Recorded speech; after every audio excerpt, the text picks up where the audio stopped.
इस बात को लेके परेशान हो जाते हो कि अमुक अमुक व्यक्ति ने हमारा सम्मान क्यों नहीं किया, उसने ऐसा क्यों कह दिया, उसने ऐसा कैसे कह दिया। देखिए, बड़े समझने की बात है कि कभी भी इन बातों पर ध्यान नहीं देना चाहिए।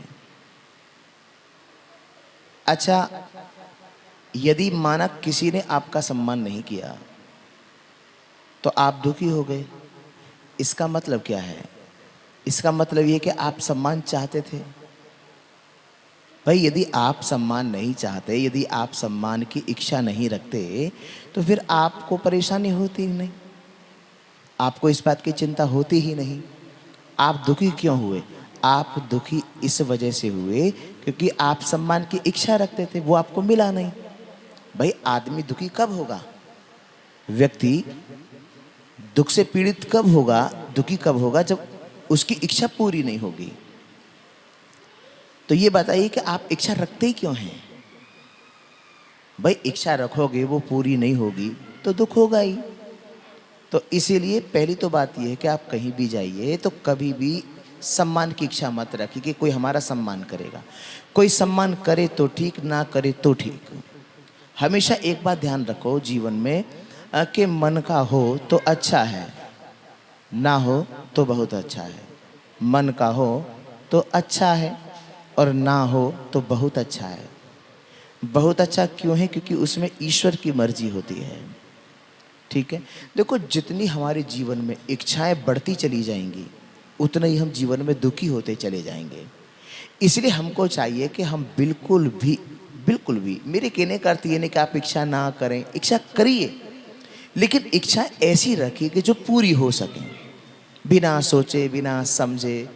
ठीक है, बिना किसी के आश्रय को लिए हुए, बिना किसी के सहारे के वो इच्छा पूरी हो जाए।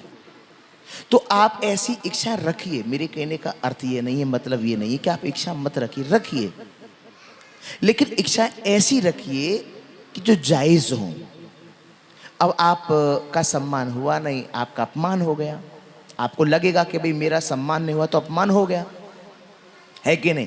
क्योंकि सम्मान का विपरीत शब्द है अपमान। और दोनों चीजें एक समय पे एक स्थान पर कभी रह नहीं सकती। इसीलिए जहाँ सम्मान है वहाँ अपमान नहीं है, और जहाँ अपमान है वहाँ सम्मान नहीं है। जहाँ सुख है वहाँ दुख नहीं है, जहाँ दुख है वहाँ सुख नहीं है। इसलिए हमेशा ध्यान रखें कि दोनों अपोजिट ये जो चीज़ें हैं कभी एक स्थान पर एक समय में नहीं रुक सकती।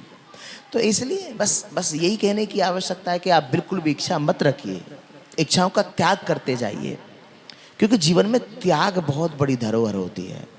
जब आप इच्छाओं को त्याग करते जाएंगे, इच्छाओं का त्याग करते जाएंगे, तो आपका जीवन ऑटोमेटिक स्वतः ही अपने आप सुख में बनता चला जाएगा।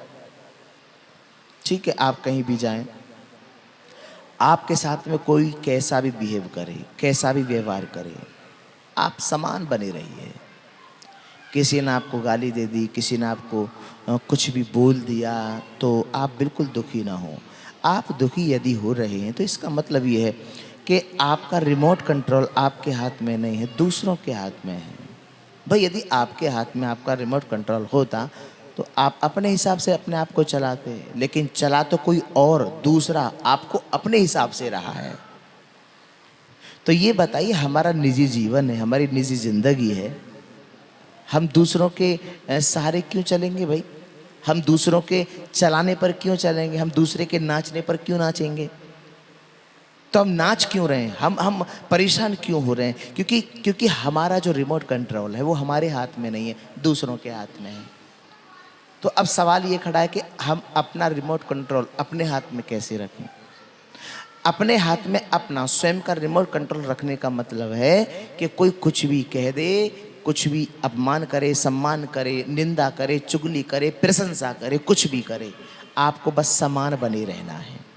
ठीक है, देखिए, जीवन में सरलता, जीवन में मधुरता, काम में भी सरलता हो, ठीक है, और मधुरता हो, बोल चाल में भी मधुरता हो, ठीक है, और सरलता हो। जब ये चीज़ें हमारे जीवन में आती चली जाएंगी तो आपका जीवन ऑटोमेटिक खुशियों से भरता चला जाएगा। आप भाई जब प्रातःकाल उठते हैं तो आप सीधे ये कहिए कि बाबा शुक्रिया, परमात्मा आपका शुक्रिया, आपने बहुत बड़ी कृपा की कि मुझे आज का समय दिया, ये जीवन दिया। आपने बहुत बड़ी कृपा की, बहुत बड़ी अनुकंपा आपने की है। इसीलिए आप बिल्कुल दुखी ना हो, समान दृष्टि आपकी हमेशा बनी रहे, आप सबको समान दृष्टि से देखें, ठीक है। क्योंकि देखिए हमें अब कई बार हम इस बात को भी लेके दुखी हो जाते हैं कि भाई अमुक अमुक व्यक्ति हमसे ज़्यादा तरक्की कर रहा है। तो ये क्या है? ये हमारी एक अज्ञानता है, क्योंकि कहीं ना कहीं हम अहंकार से भरे पड़े हैं।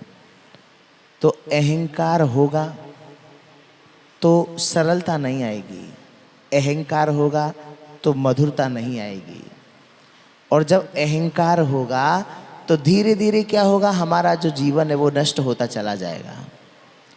इसलिए हमको चाहिए कि हम बिल्कुल भी इन चीज़ों पर ध्यान ना दें और हमारे ऊपर इन चीज़ों का तनिक भी प्रभाव ना पड़े। समझ में आया? तो बस मेरे कहने का अर्थ इतना ही है कि आप बिल्कुल बिखरे ना, टूटे ना, और अपने हृदय में जो अहंकार का जो बीज अंकुरित होता जा रहा है, जो वो पौधा बनता जा रहा है, उसको नष्ट करिए।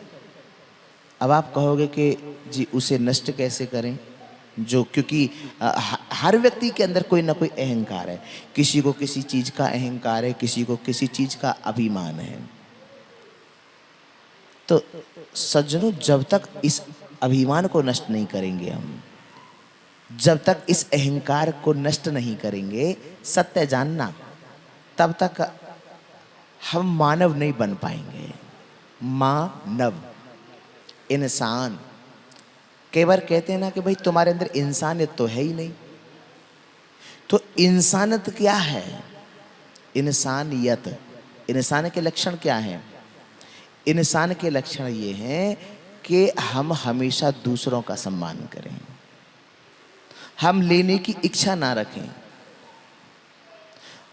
यही तो हमारी एक विडंबना है कि हम लेने से पहले हम लेना चाहते हैं, हम देना नहीं चाहते। बस हम ये चाहते हैं कि हमें मिल जाए, वो कुछ भी हो। मान लीजिए आपको धन चाहिए तो धन दान करें, अन्न चाहिए तो अन्न दान करें, आपको खुशी चाहिए तो खुशी दान करिए, शांति चाहिए तो शांति दान करिए। क्योंकि आप जैसा दूसरों को दोगे वो कई गुना वापस होकर के आपके पास आता है। तो जब ऐसा है तो फिर हम दूसरों को खुशियां देना शुरू कर देंगे, दूसरों को आनंद देना आरंभ कर देंगे। तो आप जो भी दोगे वो आपको मिलता ही है, इसमें लेश मात्र भी संदेह नहीं है। और जब इस बात की हमें जानकारी मिल ही चुकी है, हमें पता चल ही चुका है, हमें इस बात का बोध हो ही चुका है, तो बस हम हमेशा दूसरों को आदर देंगे, सम्मान देंगे, खुशियां देंगे, और ऐसी वाणी का हम प्रयोग करेंगे कि जिससे हमारी वाणी से किसी को भी कोई परेशानी ना हो जाए। संतों ने कहा भी है कि ऐसी वाणी बोलिए जो मन का आपा खोए, औरन को शीतल करे आपहु शीतल होए। तो अच्छी वाणी का प्रयोग करें, कर्कश वाणी का प्रयोग ना करें। भाई ऐसी वाणी हम क्यों बोलेंगे जो स्वयं हमको पसंद नहीं है? ऐसा तो सभी जानते हैं कि हमें क्या पसंद नहीं है। भाई मान लीजिए दूसरे ने हमसे कुछ कह दिया, माना क्रोध में कुछ बोल दिया, तो क्या हमें पसंद आता है? नहीं आता। जब दूसरे का क्रोध हमें पसंद नहीं है तो फिर हम क्रोध क्यों करें? जब जो चीज हमको पसंद नहीं है तो हमको ये भी समझ लेना चाहिए कि जब क्रोध हमें पसंद नहीं है तो शायद दूसरे को भी क्रोध पसंद नहीं होगा। ठीक है, तो मुझे ऐसा लगता है कि आपको पता लग गया होगा और मुझे उम्मीद है कि आपको इस वीडियो से कुछ ना कुछ प्राप्ति अवश्य हुई होगी। ठीक है, तो आज के लिए इतना ही। अब नेक्स्ट वीडियो में हम आपसे फिर मिलेंगे। तब तक के लिए सभी माता बहन भाइयों को, सभी हरि भक्तों को, सभी देशवासियों को प्रेम भरा राधे राधे। ओम शांति।